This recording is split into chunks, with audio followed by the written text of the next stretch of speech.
Hello again, ladies and gentlemen, and I welcome all of you back to one of these other little small vlogs. I'm buzzing right now because Newcastle have just got has just won a major victory, 4-1 against Southampton at St Mary's. So that just kind of like wanted me to explain a little bit further as to why I'm making so many videos like these and why you're probably going to be seeing maybe some of these maybe twice a day or maybe even more than that, because there was something I kind of wanted to almost lampshade in preparation for RageCon 3. The most highly anticipated RageCon 3, I should say, is that, ladies and gentlemen, you remember how I said there's the special award is going to be that I'm going to be setting up a very special game throughout RageCon 3 where that somebody could win up to £1 million throughout that ordeal. And that's still going ahead. Trust me, ladies and gentlemen, I've worked out all the details. But also, here's sort of why I'm making so many videos this way, is that I may as well want to present the best of all worlds. I get to work on stuff in the meantime, when I come home from work and all that. I still be able to get some exercise because I've got my equipment underneath my desk over there. I'm still able to talk to you guys. I'm still be able to make videos out. I'm still be able to get some ad revenue from the views of the videos. The ad revenue is really the last thing that's on my mind right now, but it's just a thing that is there. That's the only thing I can say about that. And I still get to do all of this great stuff, and I'm still going to be friends with you guys. So in a way, everybody goes home happy. And it's not that I really sort of wanted to change my video approach a little bit, but rather expand is the key to all this. I'm expanding upon the videos that I do. I'm expanding on things I've wanted to say, and I'm also expanding on things that straight up I just feel like I've always kind of wanted to say, if that makes sense. There are some things I've always wanted to say, some things I've always wanted to try, and if I'm going through with RageCon 3 at all, then because of the ambition, because of the boldness of my claims, then I've got to be able to stand and deliver. That's why, ladies and gentlemen, for the last 5 weeks, I've been hard at work, not just in preparation, but also, the lights, camera, action, all that showbiz, razzle-dazzle sort of stuff.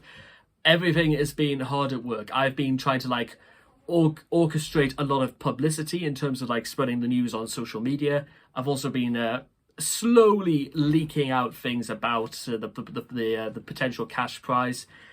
I've also been going through things that I straight up know should work one way or another, and there's going to be also, again, there's the rewards. There's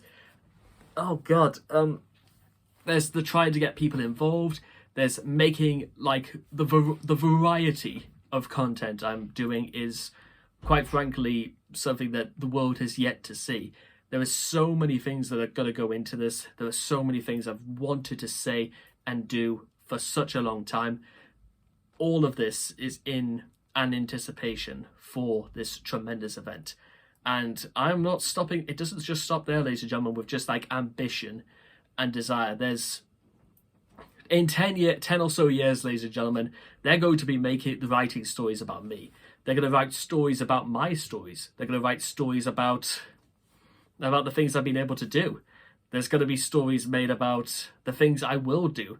There's going to be a lot of things going into this, because I've made the decision, ladies and gentlemen, and again, this is something I would highly encourage other people to stand by. If you really want to change the world, if you really want to be remembered, then you've got to do something that's going to make people not forget you. You know what I mean? So, a lot of people were really impressed with Logan Paul's undisputed WWE Championship but war against Roman Reigns at Crown Jewel, even though he lost. What I'm going to do is that I'm going to show you guys something you will never forget. You know what I mean? There's, again, it's not just a case of I can't give up, but I know in the back of my mind that this is going to work. Not because I'm overly confident, not because I've got a lot of things to back all of this up, which I do, but also, again, There's just going to be too many things that people won't be able to, you know, turn their eyes away from. And I can tell already that as low as the views of this video is going to get, people will use this. People will use this in case studies in terms of trying to generate publicity. You hide so deep under the radar. You crawl. This is the approach. RageCon 3 is going ahead on the 31st of January 2024. We are a very long way away from that date. So you can't just generate, you know, or so much publicity and so much attention overnight, unless of course you are behind some, you know, terrorist activity. You've got to build it. You've got to crawl. You've got to crawl on all fours, and you've got to infiltrate the system from the outside and work inside. That means basically what I'm going to do is that with more stuff coming out, at some point somebody is going to start noticing something. And then when somebody starts noticing something is when more and more people start noticing things. Because one thing I've learned fine well from what people do, even if it's in small bodies talk. And then they start talking to each other. And when that happens, more and more and more people get on board, and then is when the digging really starts to begin. They will dig in, and I will continue to dig out, meaning the further I go, the more people will start to want to get to the bottom of all this. And once people start getting to the bottom of all this, they will start to find out exactly, yeah, there's going to be $1 million giveaway. Someone is going to become a millionaire towards, if somebody's lucky, throughout RageCon 3. There's going to be all of this, and people will pick up on it. The lights will go on. But in order to do that, ladies and gentlemen, we've got to first manufacture the bulb first before they have the chance to turn it on. So, ladies and gentlemen, that is the master plan. Or at least it's part of the master plan, is to generate hype slowly and softly. Sabotage is all about being